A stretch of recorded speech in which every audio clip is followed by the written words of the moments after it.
Somebody asked, did I help perfecting the science feel of Half-Life? A little bit. Like, I named the game. I mean, it's coming from my background. Wait, you named Half-Life Half-Life? Yeah. It's no secret, I love cut content, unused content, alpha, beta, anything pre-release from video games that I wholeheartedly enjoy. The Half-Life series and pretty much anything Valve touches is high up on the list of my favorite cut content topics to explore. So I did something strange. I got into contact with one of Half-Life's main level designers, Brett Johnson, an individual who was hired at Valve back in 1996 and was responsible for the majority of the opening of Half-Life, as well as the underground levels, preceding office complex, and a lot of the levels in Surface Tension. Brett and I had been having conversations back and forth for a little over a year, and we had the idea of playing one of the best Half-Life 1 cut content restoration mods on Steam called Half-Life Absolute Zero. Brett would watch me play the game and call things out, tell stories about the development. And as it turned out, the developers behind Half-Life Absolute Zero were so spot on that it impressed the hell out of Brett, and a lot of stories came out of it. The following is an edited version of a stream that we did back in February of this year. And again, thank you so much for your time, Brett.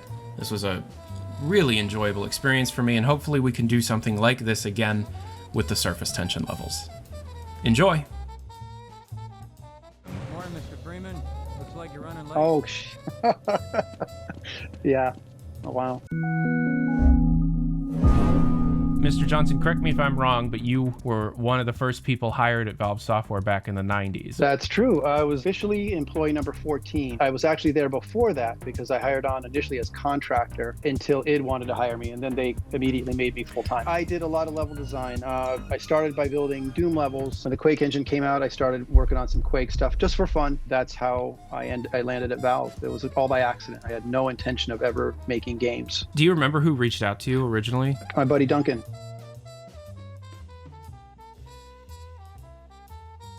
He was there for about 2 weeks. He asked for a level that he saw the screenshot of, and I didn't have a level. I just built a facade, the front of a castle. I stayed up all night and built the rest of the level, a deathmatch level, really quickly, and I sent it to him about 6 the next morning. And then from there, I got an interview. You remember there was a lot of talk of our advanced AI early on in the project. You know, it takes time to develop. And I wasn't seeing it from where I sit in my isolated desk. I remember going to lunch and talking to Gabe, and I was like, hey, do you think I could access animations on the characters? Because if I can access the animations on the characters, I can make it appear that they're smarter than they are. And he didn't say anything. That's a good thing. And so I thought about it, and I mentioned it to Ken, and Ken wasn't so sold on the idea. But what we did have was ambient scripting. In the beginning of the game, scientists would be walking around, and you could do basic things. They'd be, this and that. They weren't meant to be part of play. They were only to be like set dressing. And so I took all of that set dressing, and I'm like, hell no, I'm going to have like grate pop open, head crab pop out, and this guy's going to run across. I'm going to play an explosion sound and break some glass. And then I would build things like the rotating spotlight. Today it's a joke, but back then they didn't exist. How late was voice acting added? There were some screams and stuff because when I prototyped the elevator crash, I had them. It was hilarious. Yeah. So basically, I like combining the emotions. I wanted you to feel like they're leaving you behind, and then you're scared and upset, but then you get revenge by they crash. That was the mix I was trying to get out of that. I was told to take that out. I was told to take a bunch of those types of things out because we weren't a funny game. That kind of humor was like pushing the button, turning off the lights, and having them turn it on. That was like, we're not making a funny game. Oh, getting a person to sit, if you look in there,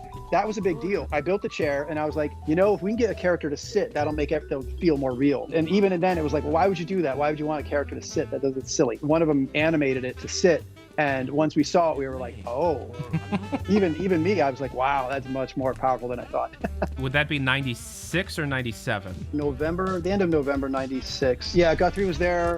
Dario, I think, was the first official hire, but he didn't come over for the longest time because coming over from UK. And then they hired Steve and John because they were known for Koryoth, right? He went by Koryoth, and they had their Quake site that was really popular. And then they hired Duncan, and Duncan alerted them to me. I knew Dave Riller because we played together at the Quake World launch party in Manhattan. That's oh, where you I were met at him. that. That's cool. I wasn't just at it, I beat everyone, including Romero and American McGee on a one-on-one. There's pictures online of Carmack watching me play, and I'm sitting there blown away. I'm like, in my mind, I'm like, this is John Carmack talking to me. Very close attention to each of the Valve hires. And now that we've got...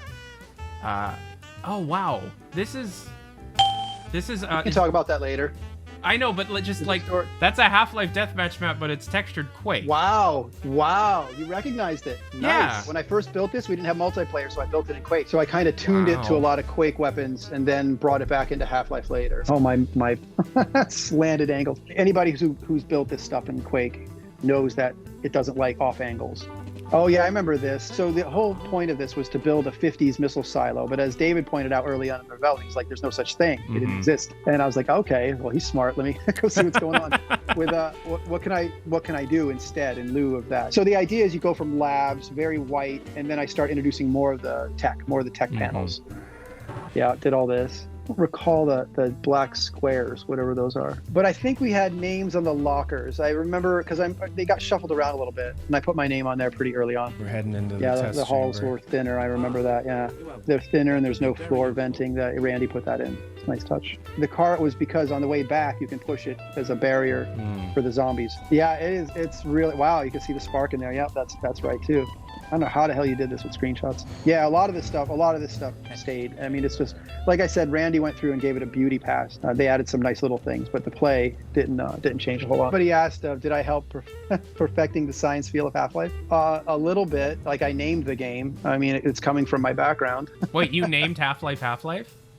Yeah, we're trying to come up with names for the game, and it was really funny because there was Trip Hammer, there's Belly of the Beast, and I was like, well, what about Half-Life? Immediately the jokes came out. It was like, how about half-assed or half-baked? Because keep in mind, we didn't know what it was going to be. We weren't all amped up going, this is going to be the best. You know, we all laughed about it. I'm like, yeah, you're right, that's stupid. But there was a lot of like, hey, maybe when you get to half health, you get a boost. So the conversation rolled on for quite a bit. And it was just, lunchtime banter. Some time goes by, and then eventually it's like, yeah, we're going to name the game Half-Life. And I was like, oh, okay. So just to clarify, was there a resistance to scripted sequences? And no, it was, this is what they were intended to be. This was the total intention, is that they would be ambient and run around and talk, but not the interaction like clicking the light and not being part of combat and not being killed. Sure. They were mainly meant for the intro. But then, at least in its 97 iteration, following Destruction, it was more or less going to play, you're alone, fighting some aliens, and there's really not a whole lot of ambient after that. Yeah, there's my twisty elevator. So that's what you get by playing Myst all the time. Keep in mind, a lot of this stuff, we were pushing the performance too. It's like, is this going to run? Because Quake didn't do curves until what? Quake Arena? This sequence seems to have gone through a significant number of revisions. We have record in the 0.52 alpha. There's a scientist there, there's Panther Eye, and you just leave. Yeah.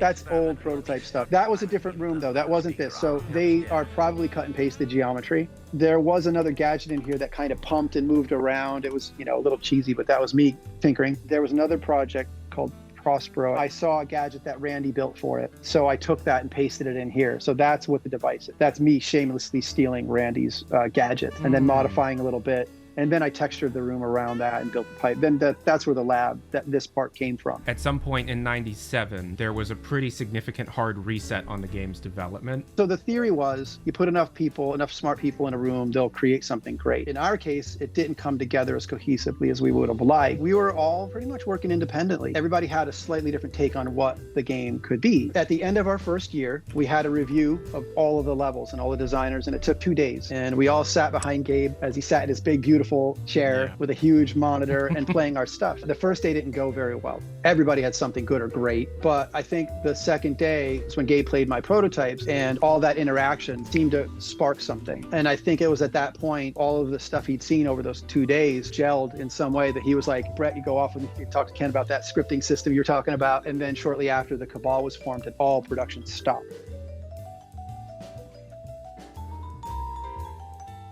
I was skeptical of the Cabal till the first time they handed me a piece of paper and said, do you think you can build this? And I looked at it and I set it on my desk, and within 4 hours it was playable and fun. And I was like, okay, I'm sold. So one of the moments of the games I think the whole studio remembers was coming to work one morning and experiencing the sequence, the opening sequence. John and Kelly worked on that all night. We came in the next day and saw that, and that's when things really started to click. Holy shit, this is different. That was, when you're teleporting around like that was quite special. And that was, I believe that was just John and Kelly pulling an all-nighter and just being in the zone, totally in the zone. That was amazing. Toward the final stretch of development, or the meat of it to the final stretch, Kelly sat in a room with David, Dario, and John. and he sat behind them. And there's stories about, what they would eat. Like they would do chili with Fritos mashed into it. And I was in my own office, and David was across from me for a while before he went into that room. So it was 3 of them. And then it was me and then Randy across from me. But yeah, here's my spinning lights. That was a big deal. I remember when Gabe first saw that, he was like, we're going to show this at E3. Don't show anybody. Because I mean, and I don't know if you can tell here, but ultimately we got it. So this is right. And then I remember John added that cool laser that cut through the body. It was awesome. Yep. Yeah, that's right.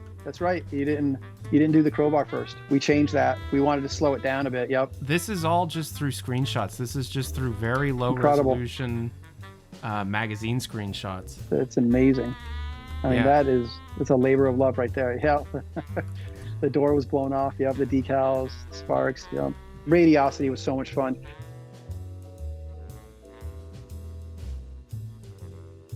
We used to, Duncan and I would get like architectural lighting magazines, get lighting fixture ideas. Yeah, I did that. That was terrible. Let's have his head getting smashed. But yeah, when you got radiosity was new. So we would come up with geometry to put lights in to see what it would do. We had a quad Xeon, and Zen took it to its knees. Like I know people bag on Zen all the time, but that geometry is crazy to build. Back then, how those levels were compiled, how they split up in order to build anything like that, regardless of whether you like the levels or not, the architecture is a pain in the ass to build. And compiling them, like I said, brought the quad Xeon to its knees. Man, Ted's zombies are so freaking amazing. We did all kinds of tests with those. I remember when Ken was first testing them, he had hitboxes on the fingers. You could actually shoot through their fingers. That's the spinning light. This is the room I built that Gabe saw. Kelly's the superhero in my mind. He brought so much of this stuff together in a very cohesive and powerful way. And he wrote the music, and he did DSP code, and I believe he did some of the top side. To be able to contribute it, to be even a little bit of a catalyst is so freaking magical. But none of it would have happened if it wasn't that team, I think. This looks like it's before the review I talked about in 97, which is crazy. The animated texture, yeah, that was a thing. So we're trying to put all the tricks in there, right? You're trying to use all the tricks and see what sticks. Like, think about all the geometry. You have to model that over the light, like they did. You have to. It's a pain in the ass. Like, you're in the editor, you're like pulling verts around, you stretch them over the light. Is this in the final? There is a room like this, but yes. Okay, because this used to have doors on it. Like, you didn't see this initially. There were 2 pressure plates there. The room was closed. You never saw the elevator. And then there were 2 pressure plates. You had to get a scientist to walk on one of them. And then you stood on the other, and then the doors opened up. And then it revealed the elevator. Yeah, the main path was through the canal. So if you continue back, you shouldn't be able to get down this walkway. No. You shouldn't be able to get further down there. And this was changed for the better, in my opinion. I mean, I wasn't sure if we wanted more like discovery, because my background at this point is like my favorite game at this point, right? RPGs, dungeon crawlers. So I love the exploration element, but we wanted this to be more focused. If you go over there, you should see 17. And this led to, your path forward up to the offices. But to get through that, you had to go down through all the canals. Forgot what I called it, but there's an entirely different set of levels. What you've shown is just amazing. It looks like a snapshot at some point in time, but keep in mind that the things were moving. Like, I must have changed that opening many times over. Nobody for that first year was directing anything. There was no guidance. So we were relying on lunches and cool ideas. And I don't know if I would have changed that. It's easy to go back and say, well, we should have been more structured, but think of all the things we wouldn't have learned. And anyway, so I learned a lot from people like Dario, right? Like, Dario was like the master of the grid. Like, he could lay a level out so freaking fast, probably faster than anybody, even to this day. And I remember seeing that going, holy shit, I should be doing that. Right. And so that would happen all the time. And then I would look at Riller, right? Dave would be using like I forget the name of the editor, but it was the only editor at the time that you could nudge vertexes with the keys. And I was like, okay, I need to use that. Because remember, we didn't have Worldcraft yet. So I don't know if I would have changed that. Like, I think that year of baking, I think, was important. It's just really hard to say that it was wrong. The fact that people are excited about this stuff, I mean, it's a trip. It's a freaking trip, man. And it's really humbling. The full, nearly unedited, a little over 2-hour stream is on my second channel, The Passionate Gamer, link down below. And again, thank you so much for watching, everybody. If you want to support these videos or see more videos like this, tell me about it. Tell me that you like these kinds of videos down in the description below, or tell me what kinds of videos you actually want to see in the comments or whatever. My DMs are always open on Twitter and Discord. My email is tylernewsnetwork@gmail.com. And of course, you can support me on Patreon or Floatplane. and you get to see some videos early, and you get to a couple of things. It really helps us out. It really helps me out and supports the channel. Again, I'm Tyler McVicker, the Passionate Gamer. Thank you so much, Mr. Johnson, for your time, and thank you so much to the viewers like you for taking your time and watching the video. I hope you're having a great life, and I'll talk to you all later. Peace and hair grease. Adios.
Starts the conveyor belt moving.